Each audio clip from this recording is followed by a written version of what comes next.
بسم اللہ الرحمن الرحیم۔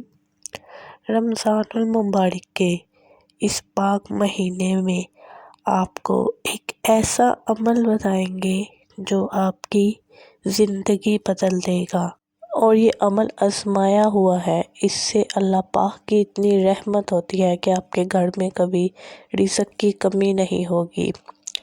آپ نے کیا کرنا ہے؟ صبح فجر کی نماز کے بعد اول و آخر 3 بار درود شریف اور درمیان میں 11 مرتبہ سورۃ القریش کو پڑھنا ہے، اور اس عمل کے دوران آپ نے بولنا نہیں۔ نماز عشاء کے بعد بھی آپ نے اسی طرح سے 3 دفعہ درود شریف اور 11 مرتبہ سورۃ قریش اور بعد میں پھر 3 دفعہ درود شریف پڑھ کے اللہ تعالیٰ سے اپنے رزق میں اضافے کی دعا کرنی ہے۔ انشاءاللہ اللہ تعالیٰ آپ کی دعا ضرور سنیں گے۔ سچے دل سے کی گئی دعا کبھی رد نہیں ہوتی۔ اس ویڈیو کو آگے شیئر کریں تاکہ مزید لوگ اس عمل سے فائدہ اٹھا سکیں۔ شکریہ۔